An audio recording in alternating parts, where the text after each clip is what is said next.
My name is David Gabriel, and this is another episode of GSTT Energy Beginnings and Legends, celebrating our geological foundation and future. In order for us to build our future of Trinidad and Tobago, where we want our energy industry to go, where we want our country to go, we have to understand where we came from. We're talking to some of the people who built the foundation on which our local energy industry is built.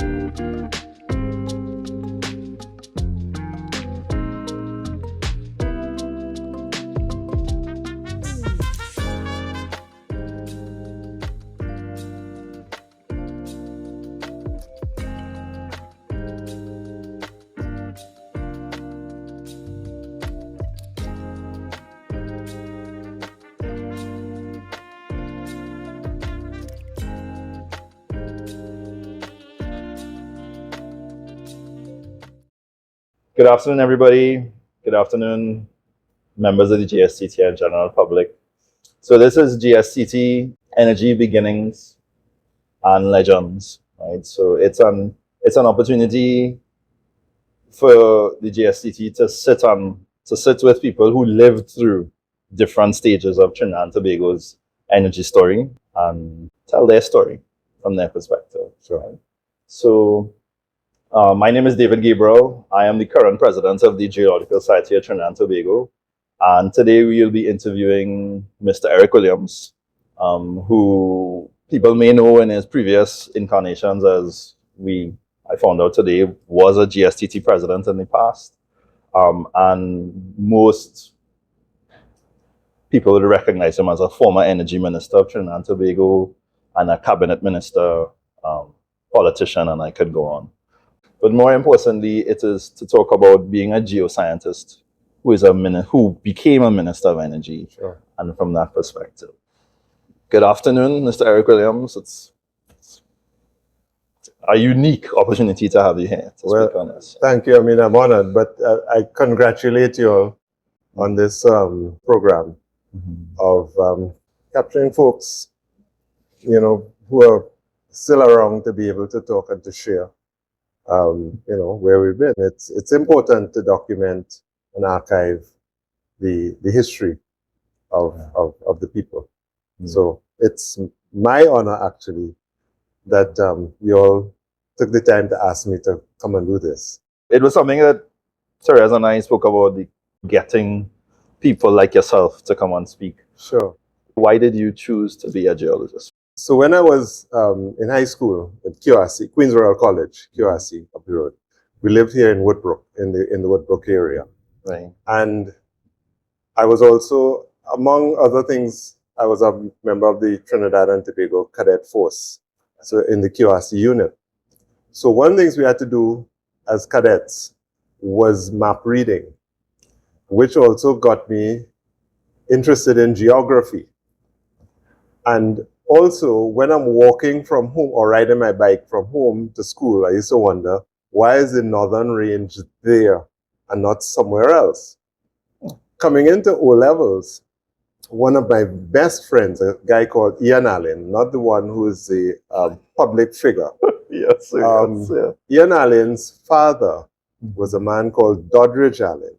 And Doddridge Allen was, I think, if not the first, maybe the second permanent secretary in the Ministry of Petroleum and Mines back in the day. Wow. And Ian and I were really, really tight buddies. We still are good friends to this day. Ian said to me that his dad had told him about something called geology.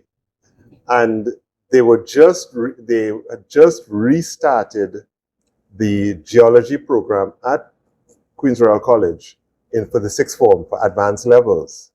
So since we were excited about geography, he said, hey, Eric, let's go and talk to the teacher and find out what this is all about.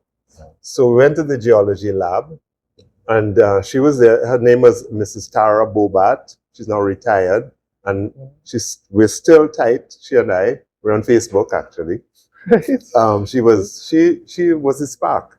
And she was very energetic, and she enthused us. And when I got into sixth form, one of the subjects was geology. And that's where it started. And I stuck with it.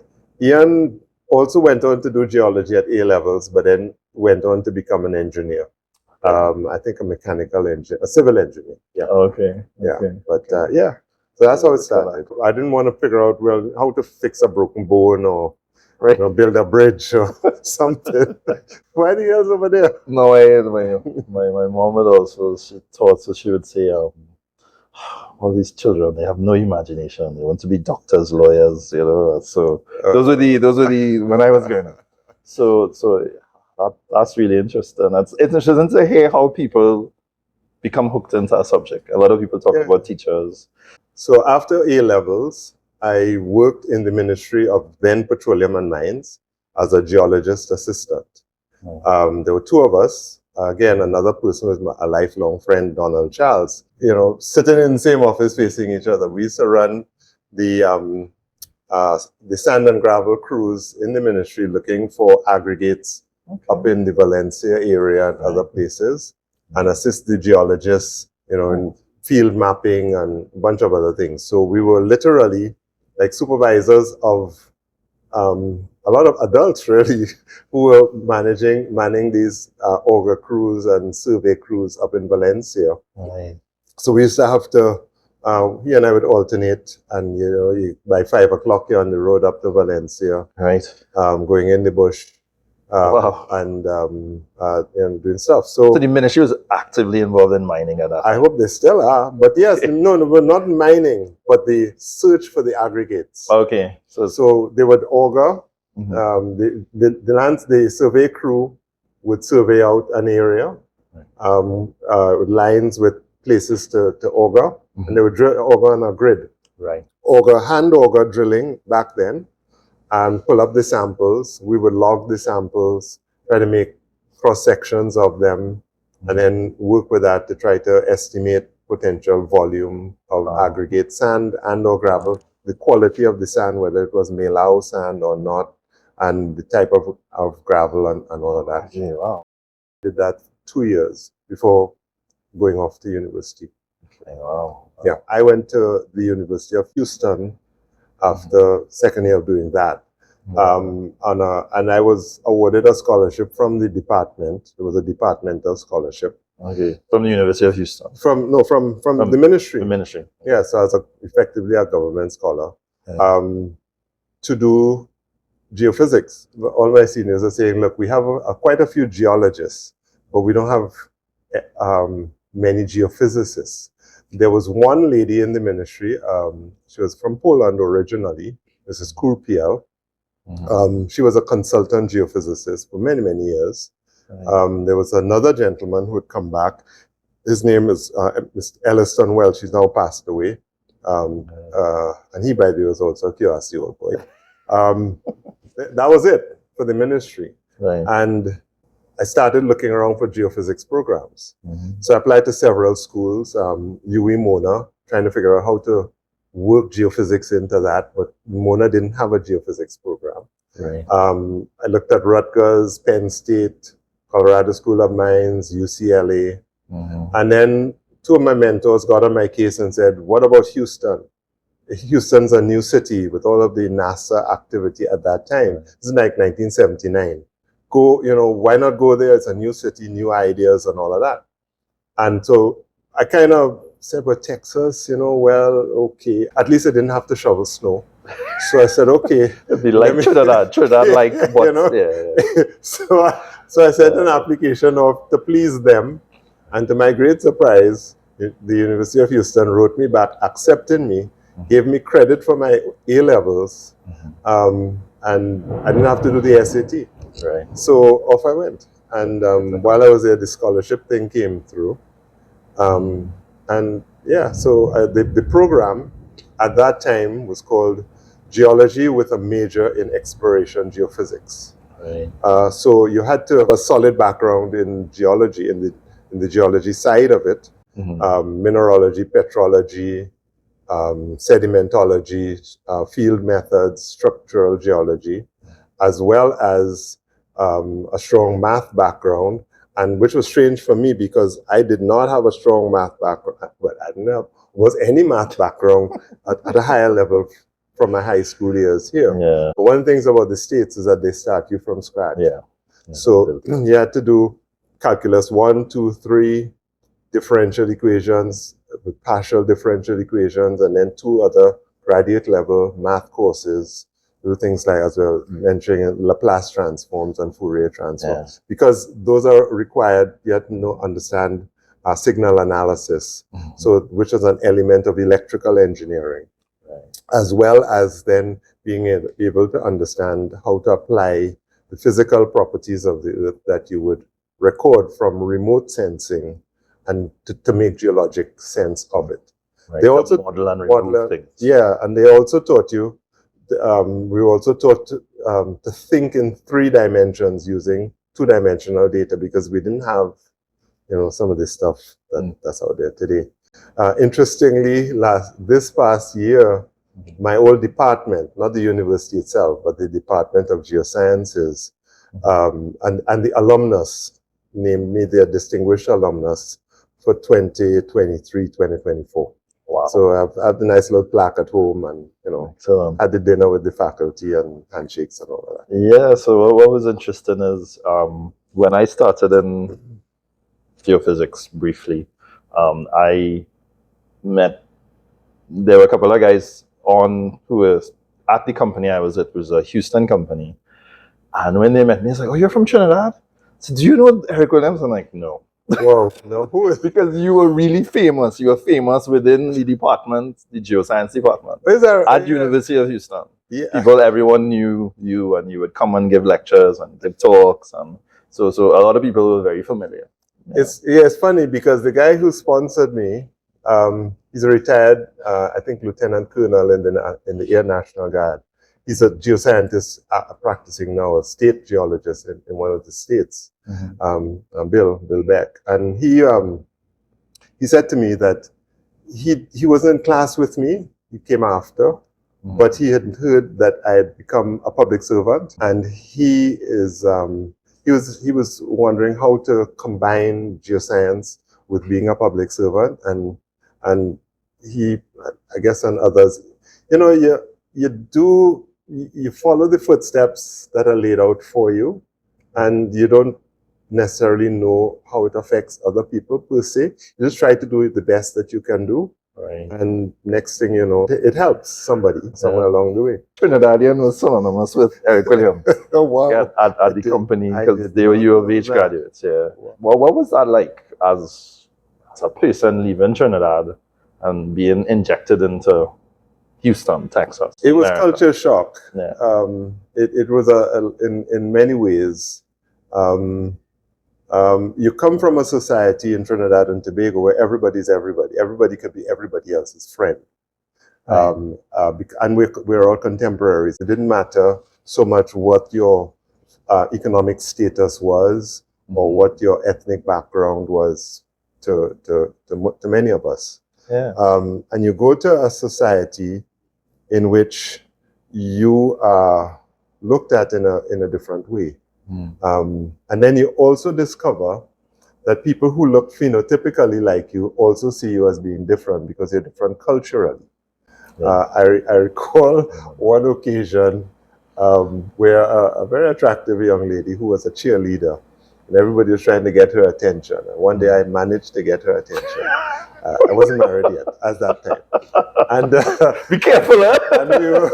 and we got to talking, right. And after 2 sentences, she said, and where are you from? So now, you get a chance to talk about where you're from. It's talk could bring talk. Trinidad and Tobago. And this lady said to me, and I thought you were black. Now, she was also black, by the way. Right. And I looked at myself and I said, well, I thought so too. And then what I understood from that is that culturally, she said, I thought you were from the north, as in New York or somewhere else. And you realize that you're different. So what I then discovered is that I had more in common in terms of my background from Trinidad and Tobago and where I fit into our society. I had more in common culturally with other international students and white Americans, which was very strange. And Wow. you had to find a way to go through all of this. So I ended up doing some things at the university that that helped me to grow in a lot of ways. I was always a joiner of things. I would always join this club or that club. Mm-hmm. So a group of us started a Bible study, which led to, mentored by some others, which led to creating or recreating an International Students Association of the university, Right. which led to a coalition, being part of a coalition. So I became a student senator in the student association of this, at that time, 30,000 student university, Right. senator at large. Mm-hmm. Next thing I know, I'm chairing a committee, and I'm on the undergraduate council of the university, sitting with all the deans and such of all the different colleges on a first name basis. Wow. And I'm an undergrad.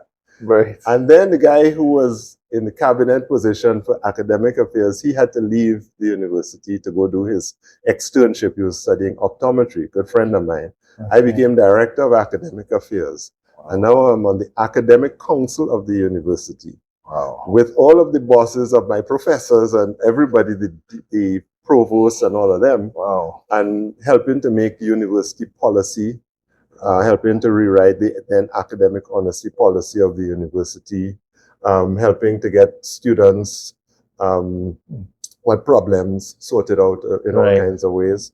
In addition to studying sedimentology and petrology and introduction to geophysics and seismic velocity stuff, a bunch of stuff. Yeah. And I also at that time had a young family.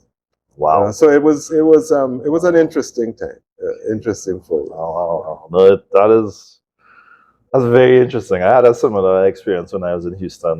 People would look at me and say, "But you're not Trini, and you're not this, and you're not that." But and I ignored that. I was like, I used to call it other.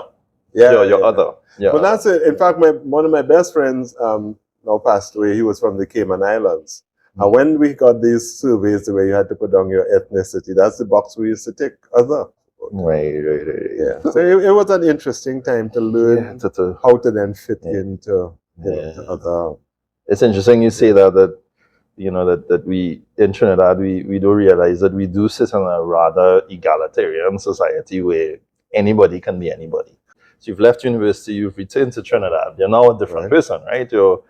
What was it like then to re-inject yourself into where were you moving on to? Well, the first thing is that I recognized that the minute I stepped on the plane after graduating, that I would fall behind in technology. Because I was coming back home to be one of, at that time, I think it was 4 geophysicists in the country, period. Wow. Dr. Sheriff, Bob Sheriff, who was my mentor, he tried to get me to stay in Houston. Mm-hmm. He even told me that he had worked in Trinidad and Tobago back in the late 50s, 1950s, the early 60s, as the chief geologist for what was then called Dominion Oil. Mm. And he was asking, well, who are you going back to work with? What are you going to be doing? He actually knew the lady who was the consultant in the ministry. She used to work for him. He said, but Eric, why don't you stay here? You can do this, you could do that, and da.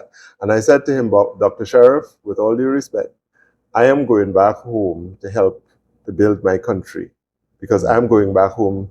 Here in Houston, I'd be one of maybe 10,000 geophysicists. But I'm going home to make 4 in my country. So we got on the plane and came home. And into the public service, where the salaries were, not equivalent. Yeah, they still aren't to even the state oil companies, as far as the IOCs. But it was all about coming back home to contribute. Wow. So work. And interestingly too, one of the lessons taught by the time in the ministry, when a bunch of us newbies were in there, I remember the senior people, they had a seminar to kind of orient us to what our role in life was going to be in the public service. And they said, well, one of the questions I remember was, what is the role of an oil company? And everybody who was in their silo was arguing about the importance of their silo. So the engineers, the petroleum engineers, the reservoir engineers, the economists, the geoscientists, everybody, we were saying the purpose of the oil company is to get the geology right so they can find the oil. And then the engineers say, no, to produce it. So we arguing back and forth. And they let us go for a while. And then eventually they said, okay, all of you are correct, but all of you are wrong. The purpose of an oil company is to make money, make a profit. And your purpose, working for the government, is to ensure that the government gets the appropriate revenue based on the contractual arrangements with the oil companies. That is a really interesting summary. But let me add a piece to that. We talk about upstream, midstream, and downstream in the industry. And we're as the geoscience part of us, we're in the upstream. Well, in my travels, I use a different metaphor. It's an agricultural one. And because I've had that public service experience, where effectively you're trying to make sure that the state, your country gets and what is the value chain? South Africa, talking with some government officials and trying to get them to understand what we do, but also what is the value chain of the whole thing. And one of the big things in the Western Cape in South Africa is winemaking. They make very, really, really good wine there. If you start with the lowly grape, the grape is an agricultural thing. You have to have a certain set of skill sets to plant, nurture, and all of that, and then harvest the grape. But then the grape moves on to an industrial process where they make wine. But that requires another set of skill sets, usually of a higher order than the agricultural skill sets and labor activities. And once that process is finished, then you have to put it in some sort of container, a bottle, which has to have a cork, a label, and all of those services end up creating this thing, which ultimately then goes into the marketplace, which is where the actual value of the grape is realized. Well, as geoscientists, we're on the agricultural end. Yes. Okay. So we're helping to grow that grape plant. We are, yes. And making sure it bears. Correct. And helping to harvest what the earth has produced. Ultimately, the value of those molecules are not realized until it gets to the marketplace.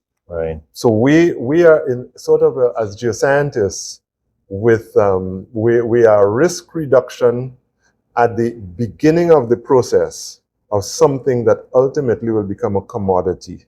And I think that if we understand where we are placed in that whole process, and understand why we're doing what we're doing, I think it would help, and certainly has helped me to understand as the geoscience part. That's powerful, because I think one of the things that us as geoscientists, members of the GSTT, we get tied up in the science, Yes. But when you sit in an oil company, it becomes probably, and you as a government official, it's about making money. Well, no, and I've been in all of them. There's one thing, a characteristic I also recognize about most of us as geoscientists. We tend to be introverts. And introverts tend to are comfortable working with science, within focused on a scientific endeavor. Most of us, but not all. But I've ended up now working not just only in the government as a geoscientist. I then went on to work in Trintoc, which then became Petrotrin. Then went on to manage a seismic data processing center for a multinational, Yeah. and then became a member of parliament somewhere in there. And I was a member of parliament for like 12 years. And I was a minister for 4 of those 12 until politics left me in a very public and unfortunate way. Yes, but, and here's the other thing, because we go through these cycles of boom and bust in the industry and people get laid off and all of that. Well, effectively, what it then did is that it opened my career to become an international energy consultant. Right. Because of the activities that I was involved in over all of those years of my career here in Trinidad and Tobago, which also included a lot of international activity.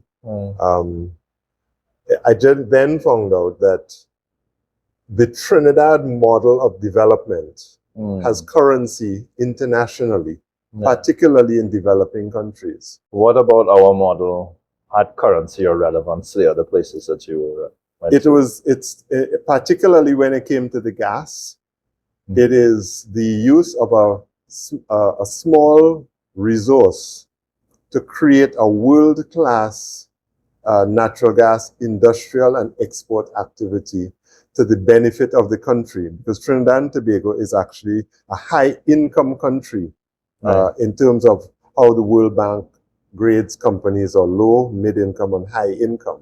Right. Trinidad and Tobago, the Trinidad and Tobago model of development, there is actually a name for it. Wow. The Trinidad and Tobago model of development has been taught in several business schools, leading business schools around the world.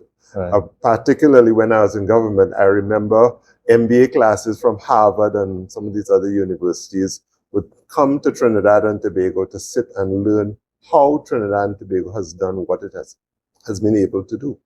Just to pivot and explore that a little bit. So is it that we developed the value chain? So we didn't stop at the grape, so the oil, and the gas. Exactly. Went into several of the IOCs, BP, well, Amoco, then BP, then British Gas, and I think EOG to another extent, although they're not so much involved in some of that, in the LNG and all of that, would send their up-and-coming rising executives to work in functions here in Trinidad and Tobago, because it was one of the few places in the world that had the entire value chain. You had the E&P sector, you had the particularly with the LNG, you had the industrial, that part of the gas business, and then you also had the marketing part of it, the shipping and marketing and all of that. Whoa.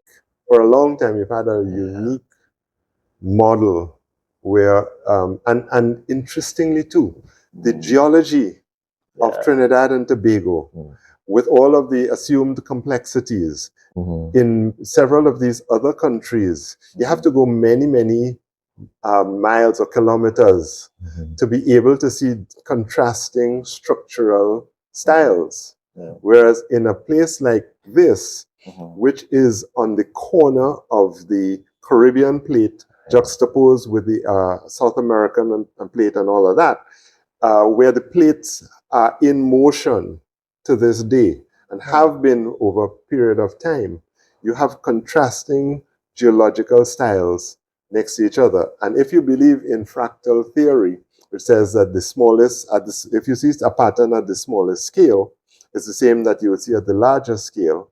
You have that here in Trinidad and Tobago. And then if you tie that culturally to our Callaloo of people, where you have this mixture of people that is not seen in many other places in the world. This place nice. This place real nice. Yeah.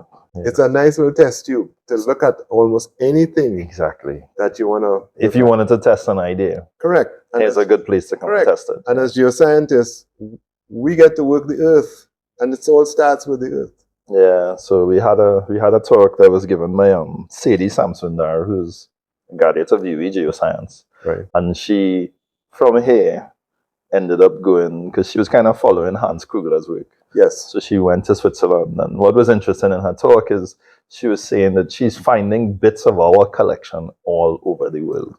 it was taken to Switzerland. Part of it is in the Smithsonian. Yes. And when she first gave the talk, it was amazing to me. I mean, having been new to geology is that a lot of that science was started here. You know, the micropaleontology, Correct. the using of those things to identify sands. You know, that was something that was begun here, and we need to know that and be proud of it. So. Well, I think people forget that Marconi, with the early start of television, started, I think it is in Santa Cruz Valley. The Schlumberger brothers, who created Schlumberger, the service company, which is now SLC, Right. they used to test their early tools here in Trinidad and in Venezuela. Wow. The part of why when commercial oil was discovered in 1908, this island, part of the British Empire, became one of the fueling points that allowed the British Navy to sail across the Atlantic when they switched from coal to oil. Right. In World War II, a significant percentage of ships that were sunk by German U-boats were tankers or other freighters leaving Trinidad, which was an assembly point because of the refineries that we had here that provided fuel. And a lot of people didn't know too that the fuel for the planes in the Battle of Britain, the majority of it came from Trinidad. Yeah. The whole cracking process was of the British Empire. So there's a lot of these things that you learn over time. Yeah. When it comes to Dr. Kugler and Co., I remember when I was president of GSTT, reading the minutes of the last two meetings, I think it was, before they published the map. Okay. And they sanitized the minutes, but you could tell that it was 6 blind men, each feeling a different part of the elephant, to come up with that map. It is a compromise of many, many, shall we say, robust arguments amongst gentlemen. Right. And so I think that, what won out was the Swiss Alpine style of geology, where you see repeat sections. Right. And of course, because if you, as Dr. Kugler and several of them were from Switzerland, where you have these flat faults, thrust faults, and so on. If you have repeat sections, then ultimately that's what. That's what you're based. So the whole theory of plate tectonics hadn't matured to where it is today. To understand that you could have different styles overprinting other styles. Okay. And it's interesting that when you go offshore of either the west coast or the east coast or the north coast, it's very rare to find repeat sections, except that only onshore of the island, so that we have characterized our basin as a fold and thrust basin, based on the pioneering work that these very erudite scholars came up with. But I think that we're due for a reboot. Yeah, that is. So just coming out of a conference with Paul Mann and these guys, you realize that this is a constantly evolving science, and a lot of work that's been done by other companies. But to kind of redirect and push, what are some of your fondest memories of your time here? Let's start with that, and then your time leaving here as a geoscientist.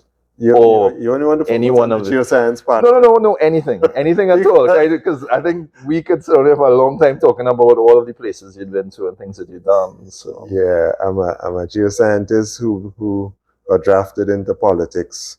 Yeah. Let's talk about that. What was that like?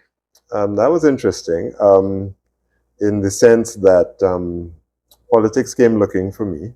My father, my late father, who is a former mayor of Port of Spain, was also vice chairman of the PNM. And he got on my case to get involved. Okay. The People's National Movement. And I used to tell him, Chief, I'm not going to tell you about, he was also an economist, by the way. Okay. And his day job before becoming mayor, he was the finance manager of NP. He'd come up, he was a Shell cradle to grave. Okay. He started in the lab, the petroleum lab in the old Shell refinery in Point 14. Wow. And his lab mates were people like Dr. Max Richards, former president, Wow. Sinclair Natter, former mayor of Point Fortin. Wow. Geez, I'm forgetting some of the names now. Hmm. Those were his, Keith Awong, who was former Mhm. head of Trintalk and Petrotrin and such. Wow. They were young men together Right. working in the lab. Yeah. And he came up, my mother was a public health nurse. They came up to Port of Spain, got transferred to Port of Spain, and he switched from being lab to being the economics and finance and all of that. Okay. So here he is ultimately now. He also got drafted into the politics. Right. He got a call one night and told him, "Come, we want to make you an alderman in the city corporation." He said, "Alder, what is that?" And so then he found out. So he got on my case to get involved. And I used to tell him, "Chief, I don't tell you about economics and mayor work, and you can't tell me about geoscience work.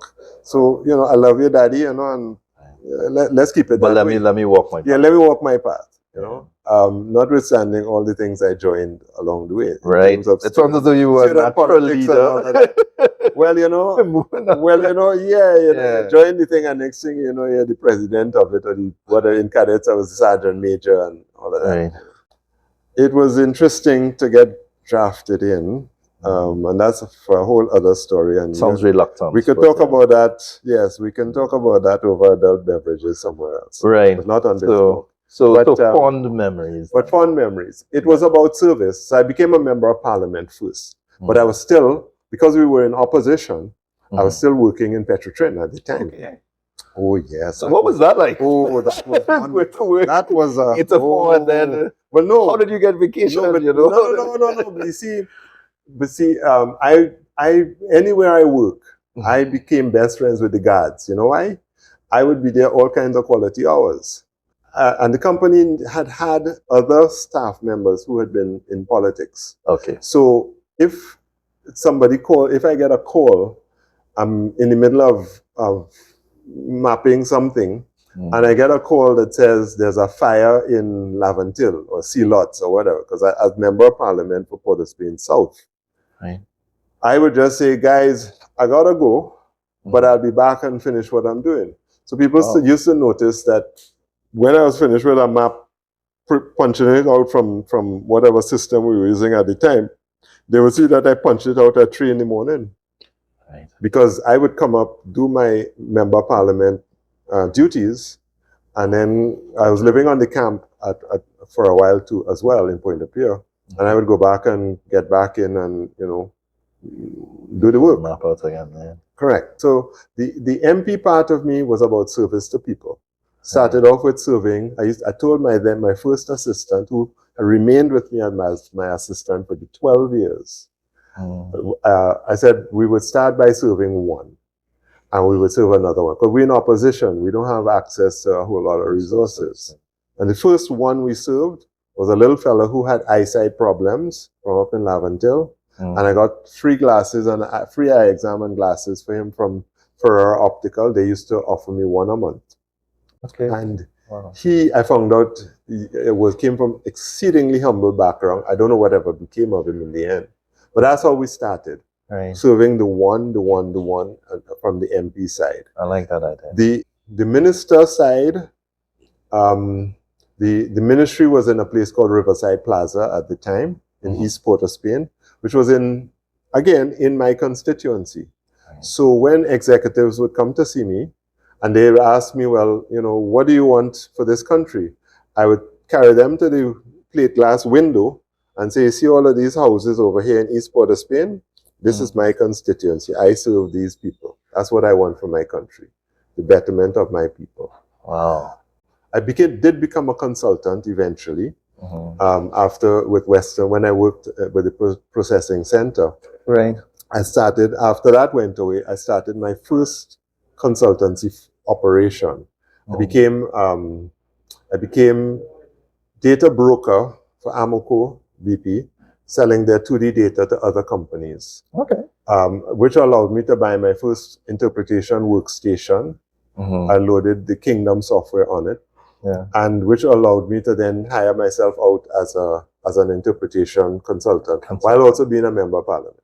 Okay. So I got into business. And Right. so when I became minister, along with a really good friend of mine, Tony Paul, who worked in the company, he and I have been collaborating for many years on things like local content. He went off to do that in Amoco Right. and BP. When I became minister, I understood that local content and the promotion of locals as business people, even in the energy business or even in their jobs, is something that could happen if there was a will to cause it to happen, because I was a beneficiary of that. Right. So one of my first policy positions as minister was to create a local content policy for this country, which is still the policy of the country, because it was done by cabinet.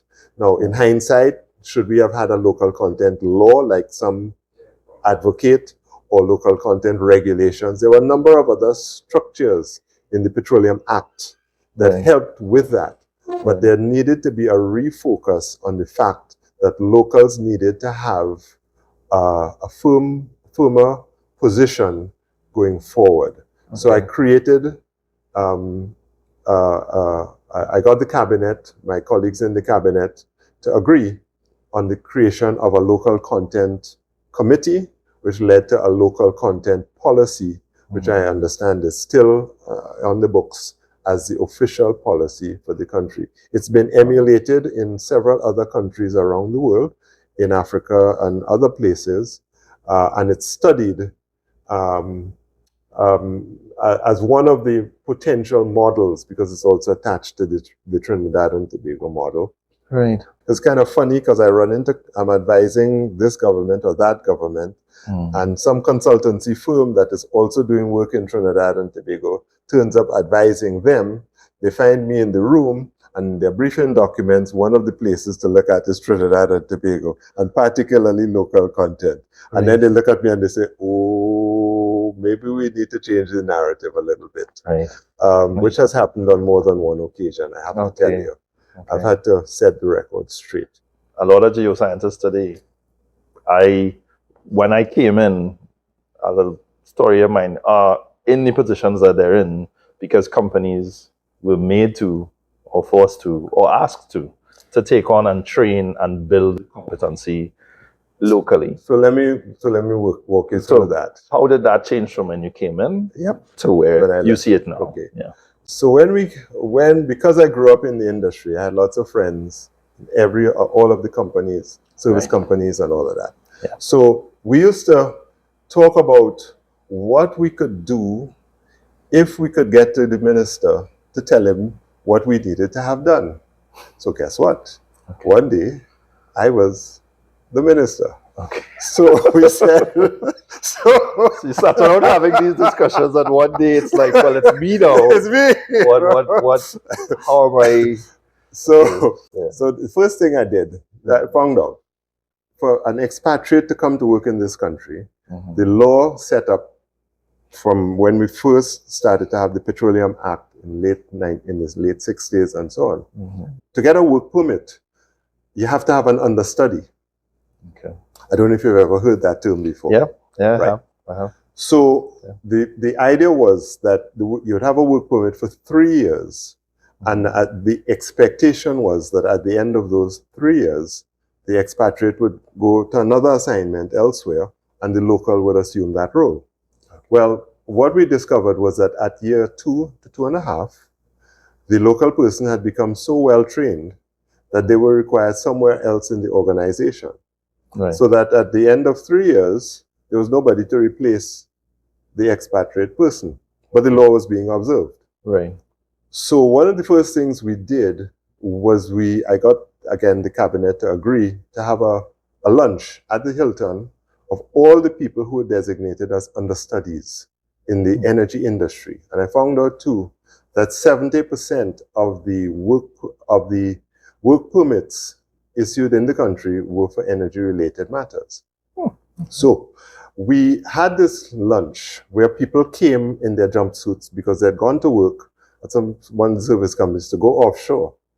And they were told they had to go to this lunch with two ministers, the Minister of National Security and the Minister of Energy, up at the Hilton. And they want to know, well, why? They say, well, you're an understudy. Under what? It turns out human resource managers turned up at the door to come in to this lunch. My staff turned them away. Right.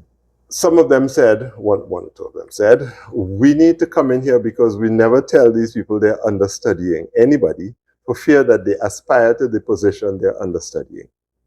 This is real stuff.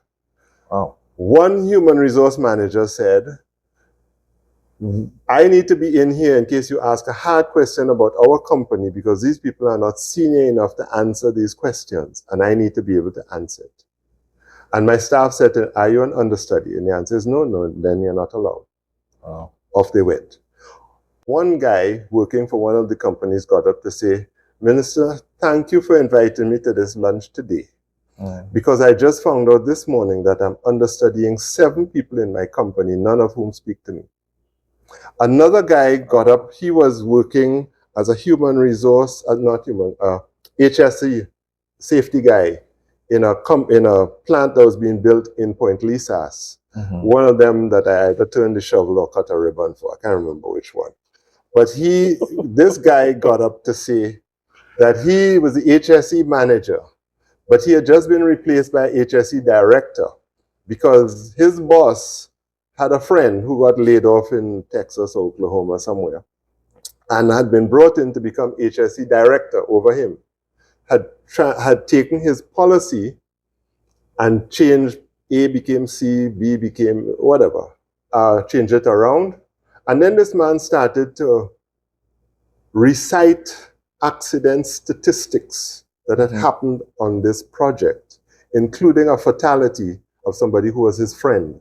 And this gentleman, who's not a very small person, he's a large, very large, dark person, began to bawl in the lunch. People started to rub the man back and give him water and so on. Yeah. Those were the kinds of horror stories that you were getting. You're also getting positive stories. One gentleman got up to say that he had been an understudy in his particular company for many, many years, and his wife got ill, and the company went to the ends of the earth to help her. So you had the positives and you had the negatives. Right. So we had to find a way to come to some kind of equilibrium that would allow this to happen. We came to all kinds of agreements with executives in various companies. We started a monthly meeting of locals who were the leaders of IOC companies and Point Lisas, with the then minister in the Ministry of Finance, who was the taxman, Conrad Enel, myself, once a month, where we would work through issues to ensure that upstream balanced with the industrial activity, that there would be no surprises.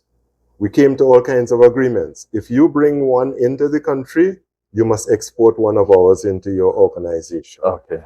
We came to all kinds of compromises and found creative solutions. And I salute these gentlemen, who many of whom had been friends from childhood of mine.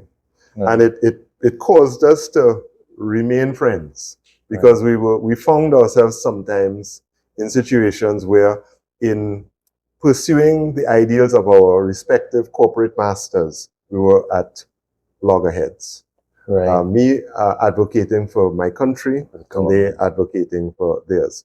I found out, for instance, that I was reported to the State Department of the United States as being in breach of a treaty by pursuing local content. There was a treaty set up for the creation of Atlantic LNG that said that Trinidad and Tobago could not enforce or ask for local content or transfer of technology from a US company.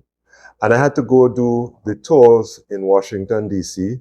and other places to deal with that on behalf of my country.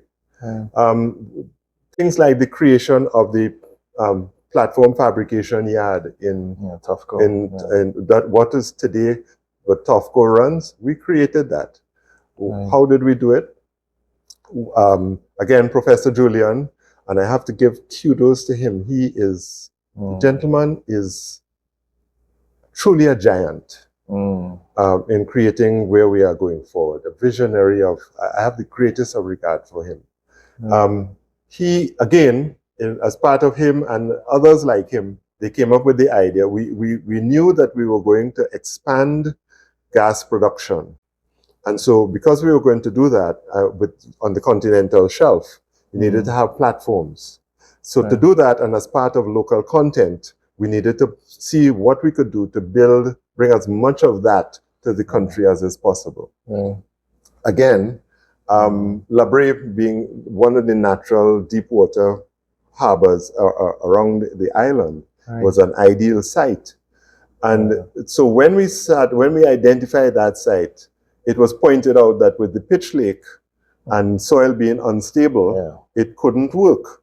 And then they also looked at me as the minister and said, when you were a geophysicist, you mapped the pitch lake and you saw where all the pitch lake lenses are. I project manage a gravity survey of the area to understand the depth of the lake. It's like 52 or 55 meters. Right. And it's not being fed very heavily. I'm the one who did that work. Right. But you could see where the lenses of pitch were. So, but as a geophysicist, I did that. But I found out subsequently that there's an engineering solution for foundations. Right. So we said to the companies, the first one of which was about to start a project, we said, you've built these things around the world, haven't you? And they said, yes. And we said, well, if you could provide us with your best engineer for that, we will pay for them to do it. And their faces went the same color of this wall here. Then they said, well, it will cost more than 15% of the overall run of the project. And the minister said, I used to know him. He said, well, you know, I know the minister well, and the minister is your partner. And I think the minister would eat that 15% cost overrun off of his share. Right? So what's the problem? Okay. And then they said, but how do we bring this to the country? The minister said, you're bringing a badge to set up phase one. Is there a little space on it that you could put elements of equipment? Yes. Some more equipment. And bring it to Point Lisas. And then we were talking about things like pipelines that have to run from these things to shore. And we said, well, hold on, where are you coating the pipeline? Because in the marine environment, you have to coat it with a special cement to ballast it down, but also to prevent corrosion. They were doing it in other places. And we said, but we have a little bit of land over here, you know. Right? Bring it and bring the thing. We have cement here too. Right. We could do that here. Right? So your thing is always, then the then mayor of Houston, Lee Brown, right, he gave me the key to the city of Houston. He found out I went to U of H. Lee Brown, and he also helped to start Continental Flying, which is now United Airlines. I cut the ribbon for that. Flying directly to Trinidad. Yeah, I cut the ribbon to start that. He came through Miami and he said there had to be a better way to get to Trinidad from Houston. So he offered us to become part of the World Energy Cities Partnership. Right. Let's pick a city, either Port of Spain or San Fernando. So I said, well, here's the member of parliament for Port of Spain South. Those are fighting words. It should be San Fernando. No, the member of parliament for Port of Spain South is telling the member of parliament for San Fernando East, as he was at the time, and my boss, the prime minister, it should be in San Fernando. Good move. Okay? And we are arguing back and forth. And I said, but San Fernando is a southern city just like Houston. Yeah. But Lee Brown assigned one of his staff people to then work with platform fabrication companies in and around the Gulf Coast. And because of our ongoing conversations with some of the leaders of the state company, of the IOC companies locally, we were able to identify who they would normally be building their platforms with in the Gulf Coast. Right. And then I got a call from Houston saying, can you send us a list of fabrication companies in Trinidad and Tobago who might be a good fit with these guys? Right. And that is how we created TOFCO. Right. It didn't happen because somebody was happy and they saw a nice opportunity and so on. We built the platform fabrication yard. Right. We created a marriage of fabrication companies in order to build platforms that were required to be placed on our continental shelf to increase the production of natural gas, to increase the GDP and the GNI of the country. Wow. That's how it came about. It wasn't because we were just, God loved us as trainees and so on. We had to do the work to do it. And we had to fight hard because, like I said, I found out that in all of this, I was in breach of a trade treaty between the United States and Trinidad and Tobago. And people wanted to know if they could cancel my visa and ban me from the US and sanction me and this and that. Wow. But that's about transfer of technology, right? That's what, that's what you do. Yeah. And so, like I say, if I have to, I don't know how best to round. There's so many more things we could talk about. Yeah. But the fact is that you discover that the things that you do prepare you for the next thing. Understood. So, all of my life, I've been a public servant. Right.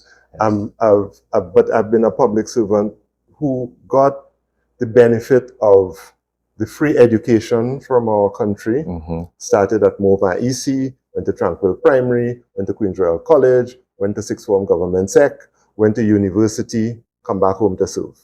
Right. Right. All paid for. All paid for. Yeah. Mm-hmm. By the country. Yeah.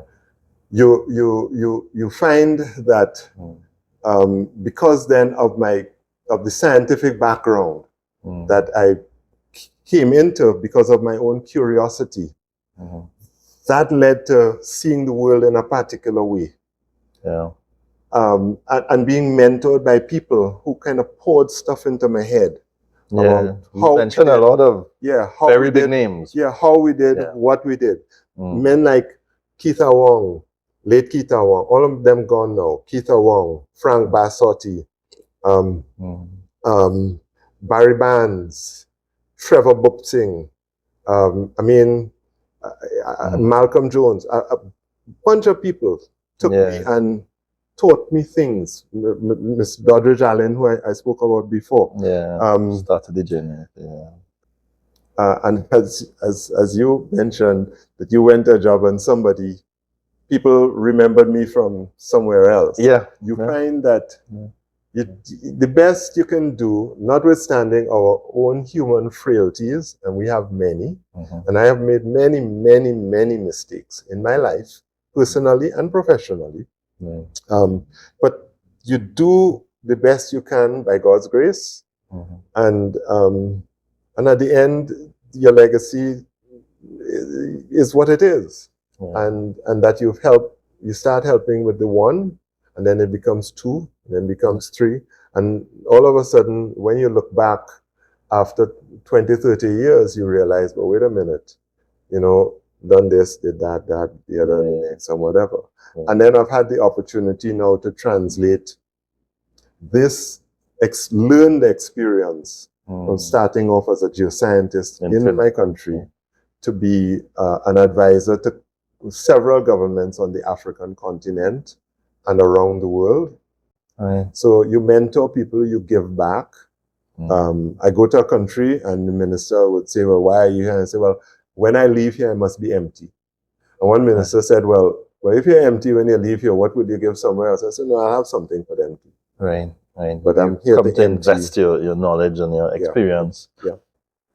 What did your time in the GSTT help you on that journey that you just spoke about? And then what would you want to say to geoscientists who are public servants?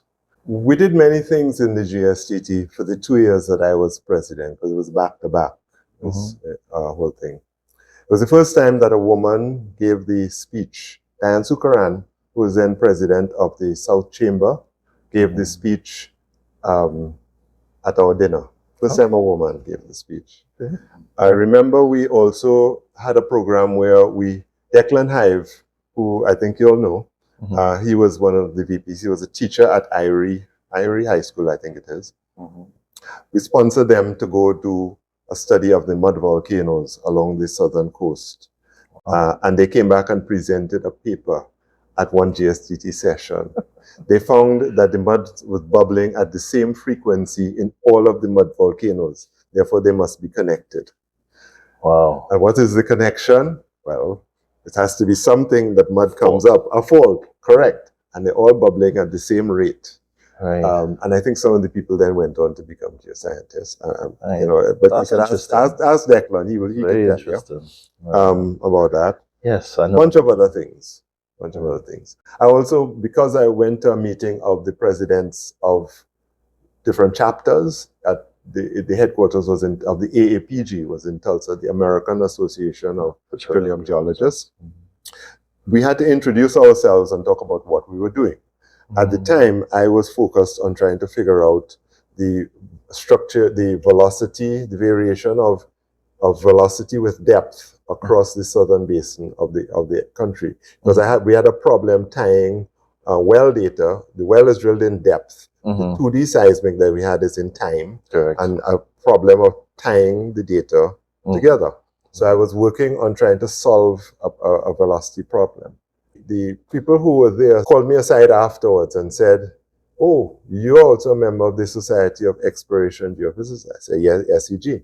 They said, "Well, look, we have a committee of the AAPG, a research committee of the AAPG, and a research committee of the SEG that meet together to try to move us from the silos of geology and geophysics to become geoscience. Okay. Would you be willing to join those two committees and work along with us?" Okay. So I end up in this situation where I walk into a room where my professor Bob Sheriff and several of the other venerables of the day are there. Right. And then they egg me on to talk about this velocity thing I was working on in Trinidad. And then everybody looks around the room. I mean, these are people who publish books. Yeah. And say, "We don't know of anybody in the world who's working on that. Would you be willing to form a subcommittee, pull people from the membership of both of our organizations globally to further this work?" Right. And then I come back to Trinidad and Tobago and I'm told that that's not important. Let's get on with what we're doing. So several of the things I purposed when I became minister was to say to people, the things that happen to folks like me in pursuing technical and other types of work must never happen while it's on my watch. Right. And I'm happy to say a lot of that did not. I'm also happy to say that the whole business of shallow rights versus deep rights, that was another one of my capers. That still continues. And still continues to this day. The idea was to try to get a carpet of 3D seismic data off the country, over the island, but I was not able to complete that. You're sitting across three big areas which don't generally meet, right? Science. Oh, it meets actually. Government and that's what I mean. The science, the government, because what I'm saying is that you were trying to take science and empower it with government and policies and will and then get it to become a reality, right? So some of that was successful.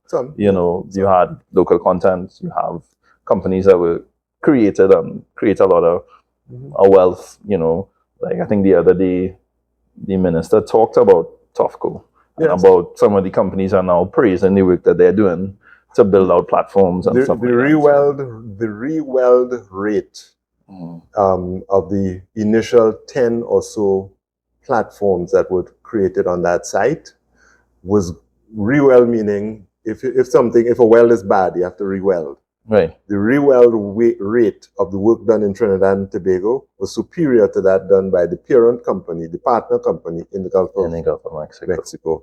And the other thing I got was that again, harkening back to the previous interview, it was all about relationships. It's because you had developed a relationship with people that you studied with in Houston. Yeah. Then Mayor Brown was the person who connected you to all of those companies. So that bringing United to Trinidad, all that was about relationships. And people also having locally. experiences. Locally, I mean, if there was a shortage of gasoline in the East-West corridor, one of my friends would call me and say, "Hey, Eric, you know, gas station in Tunapuna don't have gas, you know, check and see." And I would call the CEO of NP and say, "Here, now, you have a problem with gasoline distribution in the East-West corridor." Say, "Well, what are you talking about? The trucks going?" I said, "Really? Check again." And they would call me back and say, "Well, how do you know that?" Right. I would know about an accident that happened on a platform. And I would call the head of the company and say, "There's an accident that just happened on platform, such and such and such. This is what happened. Before this gets out of hand, please look into it and let's deal with it." Wow. No, my staff has not told me any such thing. Then, an hour later, Eric, how you know that? Right. It's relationships. It's how you treat with people and then how you work with as much integrity as you can to deliver on the things that you're supposed to do. I would like to come back to a question. What would you, because we have geoscientists who sit in various different environments. So Yeah, sure. an environment which is an IOC, which is driven by money, right? You have people who sit. Well, even the state companies should be driven by money as well, It is. but within a certain vision. So what advice would you give to, well, as my question said, a newly minted geoscientist that sits as a public servant? If you want to be But it doesn't specific. matter. Well, if you say public servant, well, again, Because that was your genesis, right? That's what you, yeah, but like I say, I've worked in all of them. you worked in all. So I've worked in all, and then all the other stuff. Yeah. Do the best you can. Learn as much as you can, and learn your craft. Right. You know, but also understand why you're doing what you're doing, and don't feel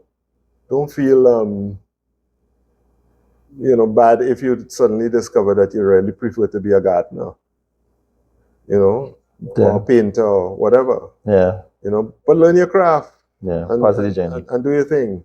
If you can publish.